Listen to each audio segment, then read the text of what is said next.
More actions packed at the World Cup, thrillers, exciting moments in the world of football. Round of 32 definitely putting us on the edge and giving us pure entertainment. And there you have it. We have the big guns going home far too early.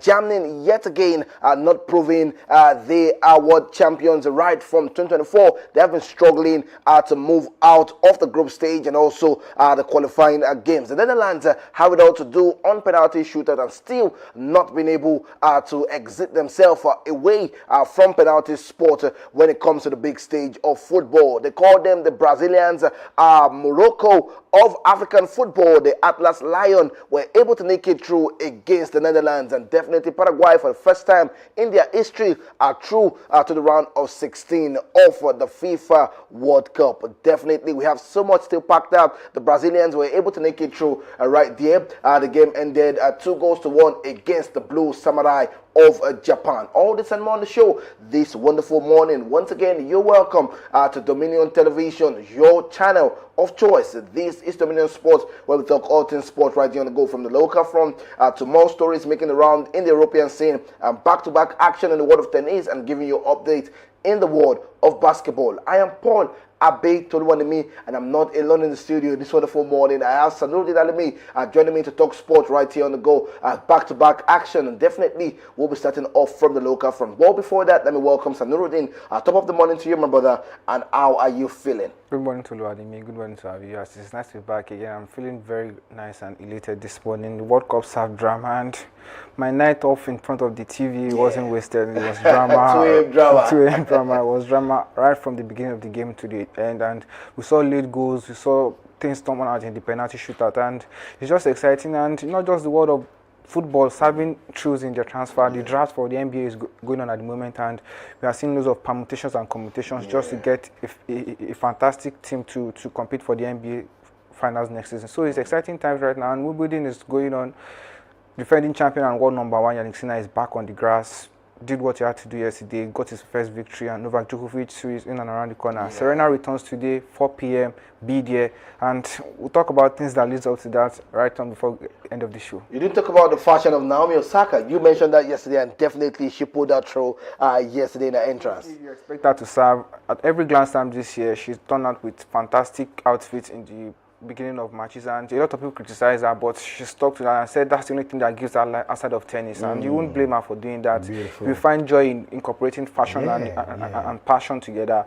That's exciting, and she always lives up to the expectation every time. You get to see the outfit later on the show, and it's just exciting, and let's do what we have to do and talk about sports. All right, beautiful. What a way to live up the fashion and putting on the passion on the court and giving yourself victory. That's one way to do it for yourself. All right, let's start off with the major stories making the rounds in the world of transfer from the MPFL. Players moving in, players moving out, and coaches are coming in. Let's start off with the stories that are making rounds when it comes to the world of transfer, and definitely it's coming through from the camp of Shooting Stars, Sporting Lagos, Remo Stars, and just one player doing the old dilly-dally around the major clubs in the world, and the name is, I don't know, Adi has picked the Sporting Lagos as his next destination. Top source says that despite agreeing personal terms with Shooting Stars, Sporting Lagos have jacked the player. Shooting Stars are no longer in the race. The club feels that they have done enough to get the midfielder. Soon before now, the name is, I don't know, Adi for Sporting Lagos. According to report from the camp of Shooting Stars, we heard that the players camp also said he wanted a better environment for himself, and also he complained about the pitch of Shooting Stars. Come on, I know Sanuruddin has so much to give in that story, but how interesting has this conversation been with, I don't know, at the Sporting Lagos, Shooting Stars, Remo Stars, one for the bookings when it comes to the MPFL transfer this season? Right from the go, the transfer saga, when transfer saga started, Aruna Adi, we had stories about agreeing to play with Shooting Stars, his father connection, and all, and along the line, Sporting Lagos didn't give up. they stuck their neck in transfer and tried to wrestle between the Giants of Red Monsters and Shooting Stars, and finally it looks like the player is set to play. But we are still not at the end of the saga. Don't be surprised if something comes in and around yet. But you feel something will still come around? Something might happen. It's not been confirmed yet. It's about to be announced. Shooting Stars agreed personal terms, just like he agreed personal terms with Sporting Lagos now. So another club or Shooting Stars can come back and say, okay, we are going to up the ante when it comes to it. But judging by the news and all that is going around, it looks set for Sporting Lagos, and it's a very good addition to their side. And that's to show you the complaints or the irregularities that marred last season for the NPFL. The players also know what they want. They know the atmosphere and the surroundings. They want to develop themselves and show themselves to the world. So if Sporting Lagos are offering something better than what Shooting Stars are offering, definitely you trust the player to follow his instinct and his passion to pursue what he wants in a better environment. And the complaint about the pitch, that's very valid. We had games not being played at Lekon Salam Stadium due to the state of the playing surface right there, and nothing has yet to be done, or no news has come out from the coffers of Shooting Stars to say, okay, this is what we are doing, or this is what we have done to ensure a repeat of what happened last season doesn't happen in this next coming football season. Judging the fact that they will still be hosting, they might likely be hosting, if CAF allows them, they want to host the continental football on that same surface. So those are very big questions and very tenable excuses for Haruna Adi to choose Sporting Lagos. But for me, footballing wise, I don't think Sporting Lagos are on the level of Shooting Stars, fans wise and capacity wise in terms of being popular name in the NPFL. But that's what the player wants. He won't fight him. At the end of the day, it's his career, it's his decision to go to wherever he thinks he can flourish better. And good one for Sporting Lagos if they eventually get him at the end of the day. And for Shooting Stars, they need to pitch their tent elsewhere for other players of great value who is going to bolster the strength of their squad. Definitely. You're talking about Shooting Stars pitching their tent, and they have done that as they've signed Taha Abubakar has joined Shooting Stars on a permanent transfer, signing a one-year contract with an option to extend 5 goals contribution in 19 games last season, one of which was in Ibadan against 3SC. He has once featured in the Confederation Cup for Abia Warriors. So I think this is a good addition to the side for Shooting Stars. Yes, a good addition on paper, but judging by what he did last season and what some of his performances we saw last season, is he going to bench any of those players currently in the side of Shooting Stars? That's a very big question. He has to prove himself, and we don't know what Nuruddin Awiru and his technical crew saw in this player that make them go on a lot for him and give him a one-year contract with an option to extend. But for Shooting Stars, they've gone for experience now. The question is, how is he going to deliver on the big stage for the club? So good one for both sides. Congratulations to the player and congratulations to Shooting Stars on getting one of their targets for next season, and let's see what happens when the season starts. All right, let's see what happens. More deals still making the round in the world of transfer in the NPFL, as the Ranchers Bees have completed the signing of Mustafa Jibril from Kano Pillars. Also, let me inform you that Don Deal Benden Insurance have announced signing of Tedo, Shamangada, and Joseph Godstime from Niger Tornadoes to join. The two players join from Benin Arsenal as the club continues to strengthen its squad ahead of the new NPFL season. Yes, very good one. They are sweeping Niger Tornadoes off the radar, and it's worrisome for me because if you are just making money and not retaining players that helped you last season, that's a very big question. How do you want to assemble a team together that would compete in the football season that is coming up? So for Bendel Insurance, they are bolstering their squad, but for Niger Tornadoes, it's worrying sometimes for them. Rivers United poached about 2 or 3 players from them last week. Now, Bendel Insurance have done the same. Rangers International have gotten a player from them. That's about 6, 7 of your players from your roster last season. So the question for me for Niger Tornadoes is, how do they intend to replace these players and prepare themselves and get themselves ready in time to be in a competitive position to challenge for the league and league positions next season? So let's see what happens. And for Bendel Insurance, good one.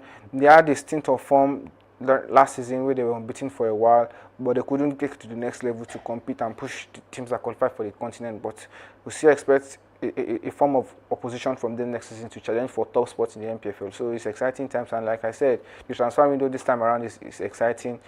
Players are moving all about, managers are moving all about, and we're just yet to see teams that will be formidable to compete in the NPFL next season. All right, let's see how far these players and the teams will go far in the competition for next season in the MPFL. Still in the MPFL camp, let's talk about one man. The name is Salisu Yusuf. We got the update that Salisu Yusuf, has open to return to the MPFL after terminating contract with Cotton Sport. Now, former Super Eagles coach would also consider offers from other African countries before making a decision. And let me inform you that Salisu Yusuf has coached Nasarawa United, Lobby Stars, Rangers International, Eyimba, El Kanemi Warriors, amongst others, before leaving for Cotton Sport. Now, according to report earlier today, we got the report that Salisu Yusuf decided to to join Kano Pillars. That's the update we're getting from the camp of Kano Pillars. The experienced tactician will return to the Musa Gida side after previously serving as a club chief coach, a technical advisor, and head coach in the past. Yes, it's exciting times, and we mentioned about players moving about. Now it's the manager Domino that is making. Now it's three systems. I'm sorry, Sanurudu. It's three systems around Kano Pillars right now. We got the update that Ahmed Musa has left the role. Now they have a new, chairperson holding that position. We got the update yesterday that the third richest man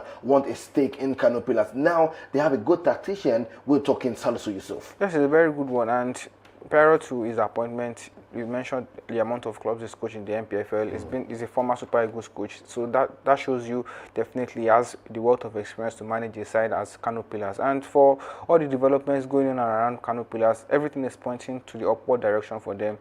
Got a new investor, a very huge one, Son of the Soil, who is going to put all he wants to make this to get the club back to their glory days. A change in chairmanship, in mode of Ahmed Musa leaving the role he occupied last season alongside playing for them, and they're trying to get a new tactician who has the wealth of experience to push the club forward. So everything is just pointing in the right direction for them. Right now, what is left for them is to balance their books, get the right players, and I think they'll be one of the contenders for MPFL next season if they get the right players and in the right positions for the club. All right, that's the update coming through from the camp of Kano Pillars. We'll be giving you more updates from that end. Definitely is all business for Kano Pillars this season, having a new management, having the third richest man in Africa, wanting a stake at 70%, and right now they have appointed a good tactician in Salisu Yusuf to head them for next season. But let's move away from that and let's talk about the 2026 NWFL Championship Group reviewed. The road to promotion begins in Calabar as 16 teams discovered their path in the race for a place in the NWFL Premiership sport. We have 16 teams and 2 promotion spots. The battle for promotion starts in Calabar. So, we have that update already. If you can have that picture displayed, there you have it. These are the teams who are going to do battle for a spot for next season in the NWFL. It's worrisome for me that we still have to go through this form of method to pick spots for the teams that will qualify or play on the NWFL next season. We should be past this. There should be a format. There should be a second tier league for the NWFL, which the winners would definitely promote automatically to the next season. But not a group. Not a group like this. We're supposed to have passed that level of competition. If at most play the same format for the NWFL, put them in their zones. At the end of the season, let the top 3 or top 4 sides from both parts of the country or part of the groups compete in a Super League and get them to the next level. But this is what they've chosen to elect new players into the MPFL, and we just have to watch out how it unfolds and how the teams perform when the competition starts. If you look at this group, Sanuruddin, would you think would be able to remain victorious and gain promotion to the NWFL for next season? Delta Babes look like one exciting side, even though they are not in a good state for the male team at the moment, but they look like one side that are catching my attention. Then Kwara Ladies look like another name that I think I would like to see in the NWFL next season. Then Rangers Women, we saw what Rangers did last season, their current champions. Can their women tap from the oil and generate something in the NWFL next season? It's just exciting times ahead of us, and let's just see how the teams perform when the competition emerges. All right, that's the Group A. We have Group B, we have Group C, and we have Group D. Those are the teams who are going to pick the spot for next season promotion in the NWFL. We'll be back here to give you more updates because we'll be having fixtures and results from those games. Let me inform you that you're very much connected to Dominion Television, your channel of choice. You're connected to Dominion Sports, where we give you all sport updates right here on the go. But one thing we want to urge you to do is to please make sure you follow us on all social media platforms. On Facebook, we're on TikTok, we're on Instagram, and we're on YouTube. Make sure you like, and make sure you share, and make sure you subscribe. Tell a friend, tell a friend to be part of the show, because we have exciting content right here for you. All right, let's move away from local stories and let's talk about what happened yesterday. The recap of the round of 32, a dramatic start to the round of 32, and trust me, it's been exciting. From South Africa to Canada, we had the Brazilian, the Samba boys against the Blue Samurai. That one ended 2-1. Casemiro having to equalize that one from Salo, giving them the lead in the first half. Also, let me inform you that the man from Arsenal, Gabriel Martinelli, had to make that one through in the 90-plus minute. An assist from the man leading the assist chart in the World Cup, Bruno Guimaraes, giving that one to Gabriel Martinelli. They are through to the last 16. Let me inform you that the German machines played at Paraguay, and that one ended 1-1. An huge upset went down to the penalty spot, and trust me, what a drama it was, on the nerve, on the edge for everyone watching that game. And Brazil has not been able to live up to expectations, since 2014, after lifting that World Cup in Brazil against Argentina. Let's talk about the first two games quickly before we talk about the Netherlands and Morocco. So, Brazil nicking it through against the Blue Samurai of Japan. The Japanese side were very disappointing for me yesterday after they got the goal in the first half, which they definitely deserved. But aside the goal, they went into conservative mode, and I think that gave the Brazilians the chance to come into the game. At the end of the day, they got what they deserved. The equalizer from Casemiro, very beautiful header, and the goalkeeper Suzuki for the Japanese side was on top form. He denied the Brazilian side a whole lot of time and kept the team in the game. Even got a fingertip to the goal Martinelli scored at the end of the day, but it was just too good and the ball ended in the back of the net. For the Brazilian side, that's what you want from them. You want them to be resilient, you want them to go over and over again. And when things don't go your way, you don't need to down the tools and just give up. That is what you want from a side that wants to progress at the World Cup stages. And for the Japanese side, they need to go back to the drawing board.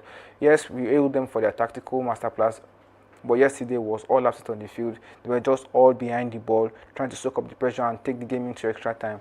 And the Brazilian side just knew they had to do it in 90 minutes. For me, if the game had gone into extra time, maybe the Japanese side would be more reserved at that point and had the energy to come out at the Brazilian team again. But the Brazilian side did what they have to do. Vinicius was awesome. Yeah, there was one save from Suzuki. Yeah, I made so much that would have been a contender for goal of the tournament. It was so exciting, but they kept going over and over again. And surprisingly, Hendrick came on as early as the 45th minute. A surprise. It was surprising when I saw him on the screen, lacing up his boot. I was shocked and said, "Wow."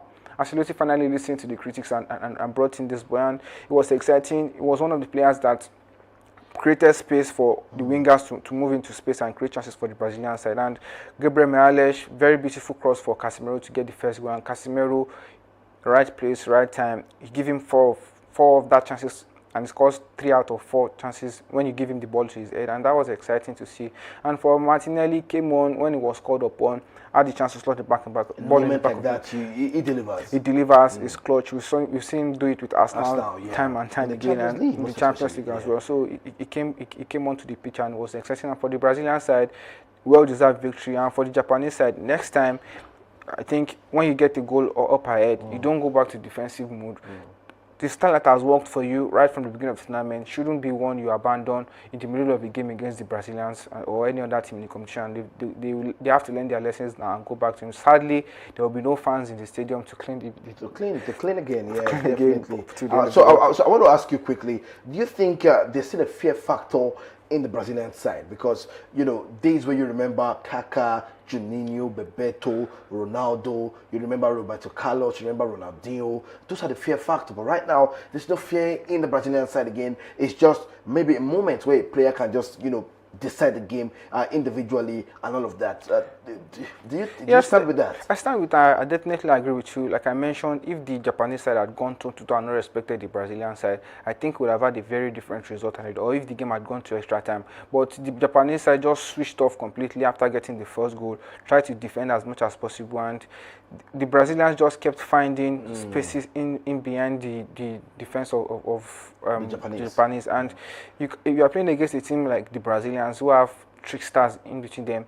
They will draw one or two players away and give other players the chances to move. And I think that is one part Ancelotti needs to look into in subsequent games. You need to encourage your fullbacks to move into positions that will allow them release passes to them that put the ball in the back of the net. If you see the fullbacks yesterday, they were very conservative. Yeah. Every time Vinicius had the ball, someone was behind him. Every time Ryan had the ball on the other flank as well, there has to be someone moving in to give them chance to put the ball into dangerous positions. And for the Japanese side, for me, like I always say, they were very conservative. It cost them the game. And for the Brazilian side, there's no more fear factor. When you look on the pitch, you see Magalhães, you see Alisson.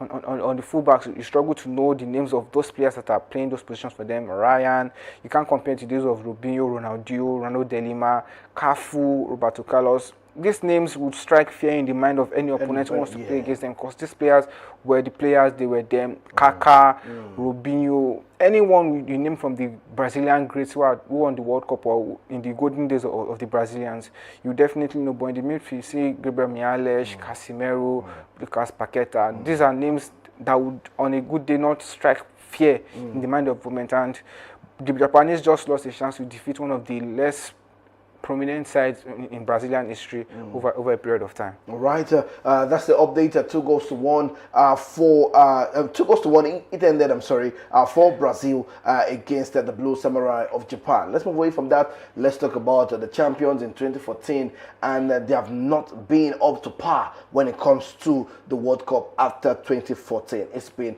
pure elimination from the group stage and also the knockout phase. I think it's the South American course working against them. Last week you asked me about my favorite memory from World Cup, and I mentioned Mario Götze breaking the hearts of the South Americans, and this time around it's another South American side breaking the hearts of the German machine.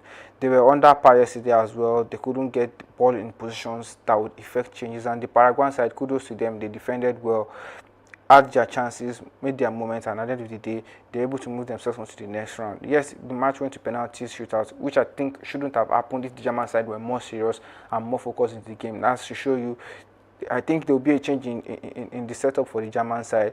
The German side had the most of the ball, but if you have most of the ball and you can't do anything with it, it's nothing. And for the first time in 5 knockout matches that has gone to penalties for the German side, they lost. And for Paraguay, this was their first goal in the knockout phase. Last time they were in the knockout phases of the World Cup, it ended in 0-0. They went to penalties and they won the last one. And this time around, against the German side, they got luck from mishaps from the German team, and they're on to the next round. So for the German side, I think the sack is coming from Nagelsmann.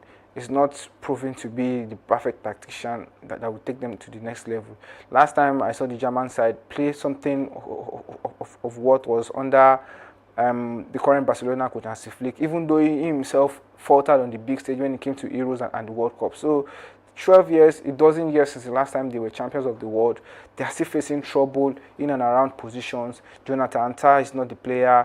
Rudiger is not the guy. I think it's time for Noah to call quits to his national team career. He's done with that. It's done with that. So a lot of changes will come to this German national team side, which I think will take them a while again before they get to that prick or premium German side who was defeating everybody right from 2010 World Cup to 2014 World Cup, up until when everything went sideways again. So they still stand on their sides. They've won the World Cup 4 times, but that doesn't get you over the line against South American opponents. And for the Paraguayan side, you hold their spirit. And Ciso, right place at the right time, beautiful cut back from the right flank to set up the chance for him, and was all alone. Put the ball in the back of the net and give the Germans a run for their money. They were able to get one back late in the game, but extra times penalties took them at the end of the day, and it is what it is. It's knockout football. You snooze, you lose. Right, definitely you snooze and you definitely go home.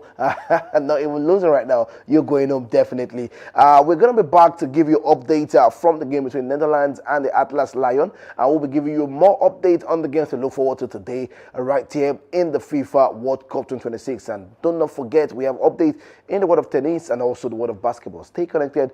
Dominion Television, your channel of choice.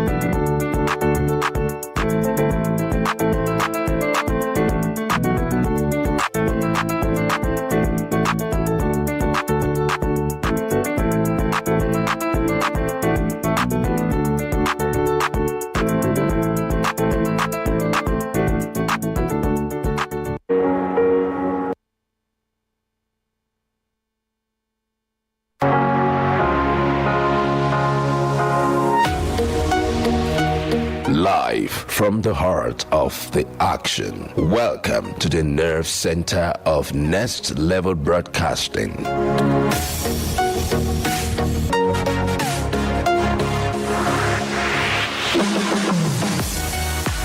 This is the OB van, where the studio meets the street. Equipped with cutting-edge cameras, crystal clear audio, real-time switching, and broadcast control, we don't just capture moments, we deliver the experience live. Anywhere, anytime, from stadiums to red carpets, breaking news to buzzing festivals, weddings, birthdays, and all sorts of ceremonies. We bring the world to your screen in real time. It's not just a van, it's a complete mobile production house, a command center, a broadcast beast. This is more than a broadcast. This is the OB van difference. Live, loud, limitless.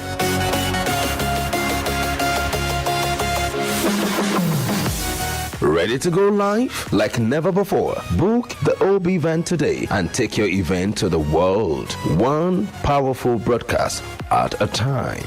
To book, call 0705 506 1061 or 0916 101 1061. Email marketing@dominion.org.ng or visit our socials on Instagram @Dominion Broadcast. Dominion Broadcast, your channel of choice.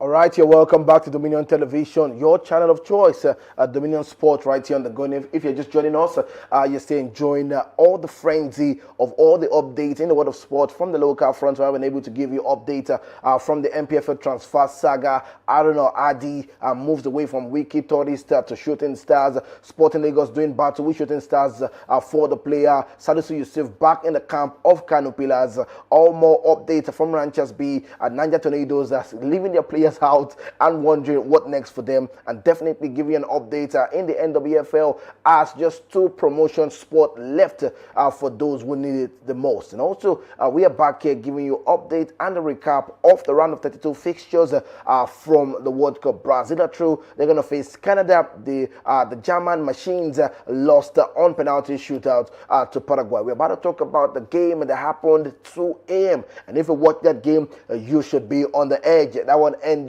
still on penalty, the Atlas Lion, and one man is making the wave. Sabari putting that to the sport and making sure the Atlas Lion are through once again to the knockout phase of the competition. It's back-to-back. How exciting is Morocco for you? Yeah, exciting, and I didn't expect the game to go as long as that, but definitely was what they were.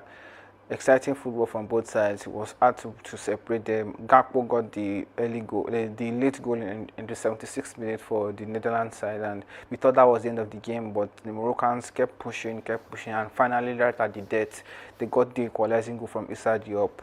And the game went to extra time, and the Netherlands continued in their fine fashion of not losing in 90 minutes since the 2006 World Cup, and it's just an exciting thing to see. But not losing in 90 minutes, and when you go to penalty kicks, you don't. So it's a different ballgame mentality. Yes. I'm just praising their spirit and I get resilience. that. I get that. It's something to be excited about. Yeah. This side, they are very fantastic. Even though they've not been able to get over the line, they've not. The last time they got to the final was in 2010 World Cup. That's to show you how long ago it was. For every time they play at the big stage, they show glimpses of brilliance, tactical excellence, and all. But at the end of the day, they falter when it matters the most. Penalty shooters, they're not the best of. They're not the kings of it. I think they should be in and around the top 3 sides that have lost the most in penalty shootouts in the World Cup game in knockout phases. So that's not something they want to emulate, but their record is still intact, not lost in 90 minutes in a while. But for the Moroccans, they wanted it more. They got it to penalty shootout, and that's what you want from an African side, from the African contingent. One of them is through, one of them is out, one of them is through to the next round, and it's just upward trajectory for them from that moment on. Okay, let's talk about Morocco as they've extended their unbeaten run to 33 games as they progress to the round of 16 of the competition. I want you to just talk about this side for me quickly. We saw the system, we saw where they are, we looked at where they are right now in the World Cup this year yet again, and what they have been able to inject in other African teams are going into competitions like this. It's very exciting, and about 6 years ago or 8 years ago, a player was questioned about switching nationalities between Morocco and Netherlands because of how close those countries are on the map. If you check the map, they are side by side, and a lot of players have the chances of representing either nations in the national levels. And right now, it was justified yesterday. The Moroccans progressed ahead of the Netherlands side, and for the Moroccans, what has helped them a lot, I think, they've gotten players of European descent getting back into the side, and the deliberate injection of money or investments into the footballing structure or sporting structure of the nation. It has definitely helped them groom home talent that will move, that will become world stars or world beaters. There's a system. There's a system that enables that to continue on a very, very upward trajectory, and they're utilizing the best of talent. Politics is not affecting or clouding their judgment. Only the best of the best represents them, and at the end of the day, you see the reason why they are flourishing as a nation in football. Last time out at the World Cup, they got to the semi-finals, and this time around, they've defeated one of the biggest contenders or one of the best European nations on the map. They played a draw against Brazil. Against Brazil, we saw what they did against Brazil. They were the better side that day. They were just unlucky not to get the win at the end of the day. And against the Netherlands side yesterday, yes, they lacked one or two things in the team, but at the end of the day, they were able to go toe-to-toe, match them, even though with the brilliance of Gravenberch, Van Dijk, and Eto'o in the Netherlands side, they were still a thorn in the flesh, and that's what you want to see, progression from every strata of your development or every part of your sport. The team is moving forward now. You've seen exciting stars emerge from them. Saibari is going to do rounds in Bundesliga next season, definitely showing a glimpse of what Vincent Kompany and the German Bundesliga will get from him. Hakimi, still a world beater with PSG. Yassine Bono, the goalkeeper, even though he's in faraway Saudi Arabia playing a straight, it doesn't take the fact away from him that he's a quality goalkeeper, one of the best in the game at the moment. There was no an Issa Diop in the last time they played the World Cup. So it's coming in. It's coming and it's proving himself. That's to show you, for every time a player gets to the squad, it's the best of the best. And for every time you're called upon to represent your country, you're giving in your best, and definitely you're going to get a positive result from whatever action you take, and that's what it is for the Moroccan side at the moment. 33 unbeaten, question marks about that for me. The AFCON is still a defeat for me for them, so I'm not taking that as a win. That unbeaten run is on paper. When the cast delivers their judgment, we'll go back to that and say what's happening. But right now at the World Cup, one of the most exciting African sides, and they are being tutored to go all the way to be the last African team standing on the world stage. So it's exciting times right now. Kudos to them. They did what they have to do. Yassine Bono, fantastic goalkeeper, even though it was a poor penalty and then they did it from Somerville. But it is what it is. They're out of the competition and on their way back to the Holland. I want to ask you quickly before we talk about the FIFA World Cup matches coming up today, Sanuruddin.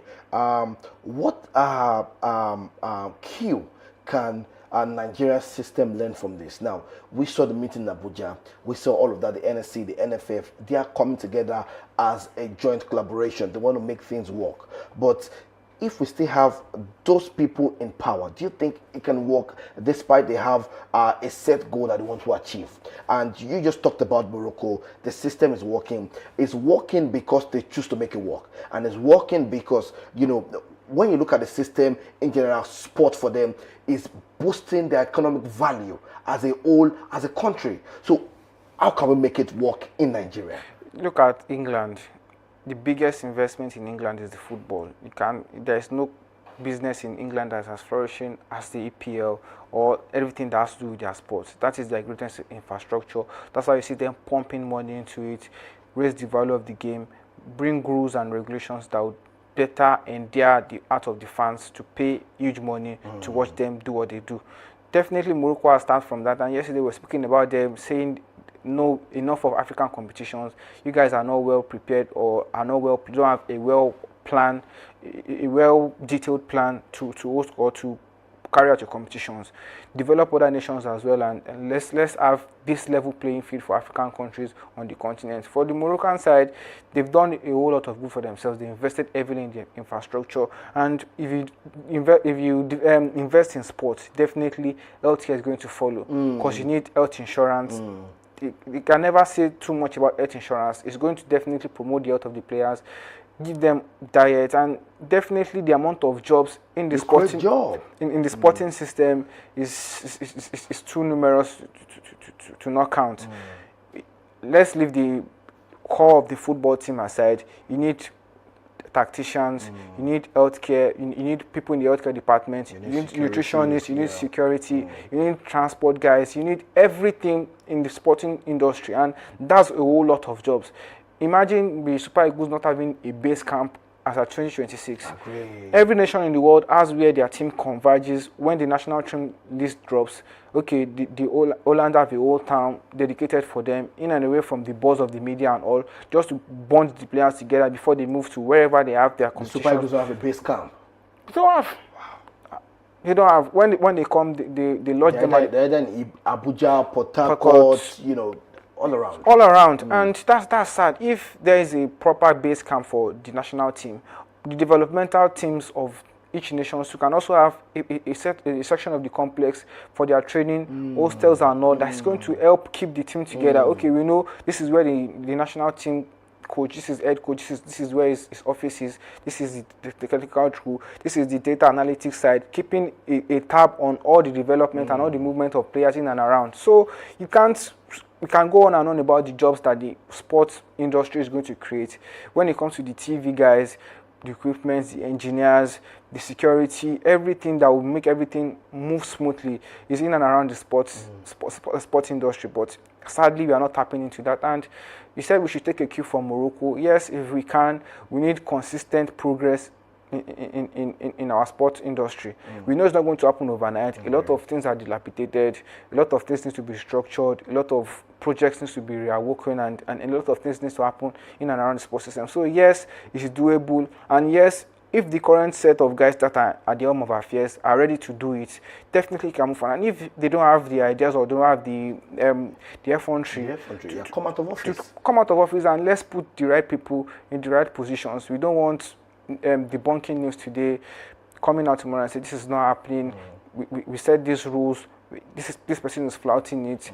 We don't want all those parallel judgments and parallel outcomes from our sport industry. Let's be clear on the roadmap we want to follow to success, and let's stick to it. It's one thing to set up committees. It's one thing to say we want to probe this, we want to do that, we want to do that. And it's another thing to implement the findings and do the right thing when the time comes around. So for the Nigerian contingent, we have a whole lot way to go. We still have loads of things to do to get to that level Morocco have gotten to, and other Africa. We are even behind. Morocco is the blueprint at the moment, but the other teams that are even better, other countries that are better than us, now we can actually take a cue from them and say, how did they do this? How did they do this? How did they improve the infrastructure of this place? Right now, we don't have a world-class stadium in Nigeria. We can't submit a bid for even an African. Maybe the Nest of Champions, or maybe Liberty just down here. Wow. Yeah, come on. All right, let's move away from that. Let's talk about the FIFA World Cup. I hope they take a cue on the progress, because we got a report from one of the crew this morning. I'm going to mention his name. Mr. Shitu said the Moroccans are no longer Africans, that they want to become an European country. You won't blame them. You can blame them. You can't blame them. They've done a whole lot for themselves, and they've tabled or given the chance for other African countries, or even CAF as a body, to incorporate other teams into the system. Let's make it more competitive. Let's make it interesting. Let's improve the face of Africa and leave them as your own. But it seems there are drawbacks to it, and some are not ready to embrace the progress that Moroccans are enjoying at the moment. For me, I didn't even mention the tourist attraction or the tourist industry that is going to boom alongside sport if it's going well in our country. We can't talk about the tourists, because we know that let's just move away. A lot of things needs to be put in place. If let's just move away from there. If we're going to expand this conversation, there's so much that needs to be in place in Nigeria currently. Yes, we know the situation of security. Yes. We know what it is right And now. that is why We can't put that in place. If there's proper infrastructure, Yeah. sports is going to prove a whole lot of things. Agree. A whole lot of things. It's going to put the eyes of the media at the right places. And for you won't expect nations coming or people coming to a place and not bring their security personnel. It's going to even create jobs in the security industry. There are private security networks or private security individuals who would put their lives on the line or be in and around top personalities to keep them safe and safeguard their lives and properties. So it's a no-brainer. If the sports industry is working very well, definitely a lot of things will follow at the end of the day. All right, that's the update. We'll be bringing more to you because we want a better Nigeria. We want a better sport, a working system. Underline the word working system. It must work definitely, and we'll be here to enjoy all of that success at the end of the day. Let's talk about the games to look forward to. Another African country is set on the road to the round of 16. Can Cote d'Ivoire defeat Norway? We have France against Sweden, and we have the Mexicans against Ecuador. Want to look forward to. Let's talk about Cote d'Ivoire and Norway. What should be the game plan for Cote d'Ivoire against Norway tonight? It's going to be a very tough one because they're going to be facing a very well-rested Norwegian side. The coach of the Norwegian side rested 10 starters from the first two games of the World Cup against France. He ended up in defeat for them, but it's going to help boost the recovery of the players ahead of this game. But for the Ivorians, they have their jobs cut out for them. These are debutants in the competition. This is not your first rodeo, but they are looking to do one better than last time they were in this position at the World Cup. So it's exciting. They have to do the job in 90 minutes. Don't allow it to extend to extra time and keep Ireland at bay. If you can stop Ireland, 90 or 60%, let me say about 70 to 80% of your job is done. Don't give Ireland the chance to move in and around your defense. You know how sharp he is, you know how prolific and lethal he is when he gets in front of the goal. So cut the supply lines for him. Odegaard and other players that will be looking to create chances for Ireland should be stopped as much as possible. And don't give Ireland a whiff of a chance. And at the end of the day, you should see yourself within the round of 16s of the 2026 World Cup. But it's not an easy task. It's easier said than done. And the African contingents don't find favor against the Norwegian side. Last time at this World Cup, Senegal lost to Norway 3-2, even though we knew the circumstances that surrounded that loss for the Senegalese side. But the Ivorians should be able to hold the Norwegian side at bay and maybe get a victory, probably by extra time or penalties at the end of the day. All right, France against Sweden. What are your expectations from that game? It's supposed to be a blowout for the French national team because they look exciting at the moment. One of the three teams that won their 3 games in the group stages as outside Argentina and the host Mexico. So right now for them, their job is cut out as well. Mbappe is the star man, but Dembele got the first half hat-trick, the first since 1974 for any player at the World Cup, and it's exciting. It's the current Ballon d'Or winner. We can't overemphasize the quality in the attack of the French side. They're going to be very important today as well, but we've seen giants fall. Germany were held to a draw. Cape Verde did what they did against Spain. They need to be sharp. The Swedish are not the best of teams of this tournament, in my own opinion. They don't play good football. Graham Potter is not a very fantastic tactician, in my own opinion. Elanga got 2 goals in the last 2 matches for the Swedish national side. One that contributed to them qualifying to the next round to play against France. So, but today they will be without Isak and Lindelof in the art of defense and in attack for the Swedish side, but I think they should still be fine. Gyökeres is there. Elenga, like I mentioned, is very important. Ayaris. So they should be fine, but I don't think they are on the level of the French national side at the moment. But it's football, it's knockout phases, anything can happen. Olise is there to disrupt anything that they want to get going in front of goal. He's a very, very fantastic player.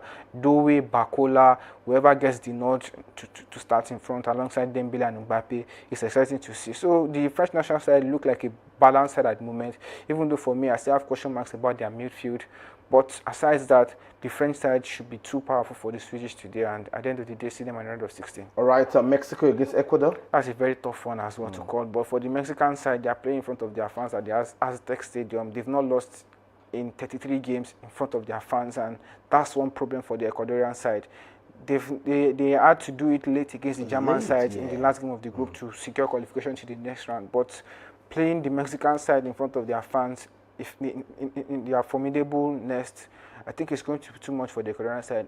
Maybe the changes they made in the last game, which affected that win against the German side, maybe they're going to give them a tough time. But I feel the Mexican side should still be too strong for the Ecuadorians tonight, or maybe in the early hours of tomorrow. And I should see France against Mexico at the end of the day. All right. Let me ask you your predictions quickly. Cote d'Ivoire against Norway. 0-0 draw and Cote d'Ivoire qualify on penalties. 0-0 draw and Cote d'Ivoire qualifying. France against Sweden.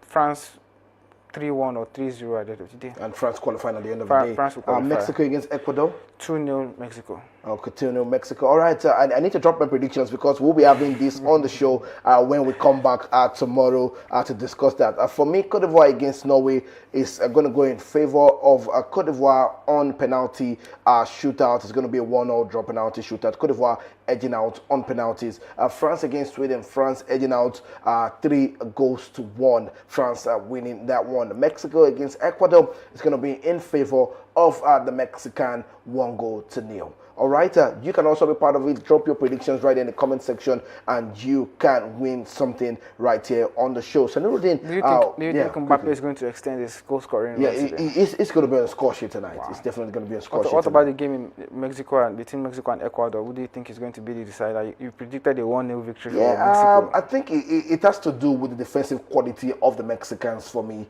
When you look at them, I think it's just one goal or they are yet to concede in the tournament. They are yet to concede. They are yet to concede. So definitely they have that solid backline going in for them. So definitely I would love to tilt to the Mexican side to defend properly. Maybe when they get one goal, they can look up defense or maybe get two on that side. But the Ecuadorians have not been too fantastic for me in the competition. But they can just nick it through by the Mexicans putting that through against them. Captains during the competition.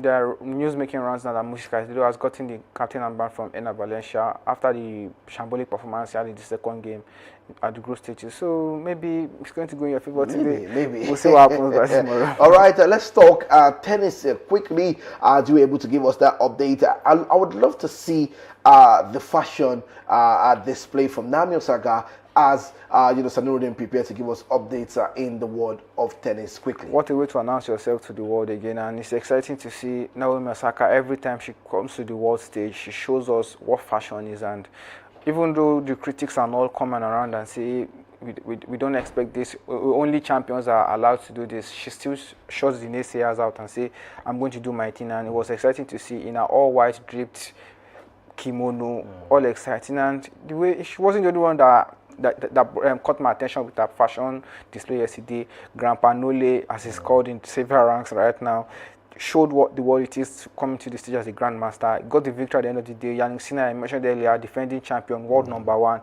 Didn't have a great time out last time out, but is back on grass, showing what he has to do. Got the victory as well. And today, Serena Williams is going to be back by 4 p.m. She's going to be playing against Maya Hilton. And that's one to look forward to. I don't think she's going to get past the first round this time, because the last two times she played at the championships, she lost in the first round of the competition. I think that's going to repeat itself again, coupled with the fact that she's not won a singles match since 2022. That's to show you how long ago it is she's gotten the victory as a singles champion. But right now, we see her again. It's lovely to see her, and she's the GOAT. Definitely is going to attract buzz and all. And there are other exciting matchups to look forward to today. Serena Williams is playing, like I mentioned. Iga Swiatek is in and around the corner. The world number one for the women for the WTA, Sabalenka, she's also going to have a match as well. So it's exciting, and let's see what happens. I'll give you more updates today from the world of tennis. All right, in the world of basketball, wrapping up the show, the Memphis Grizzlies are trading 2-time NBA All-Star Ja Morant to Portland Trail Blazers for Jeremy Grant and Chris Murray.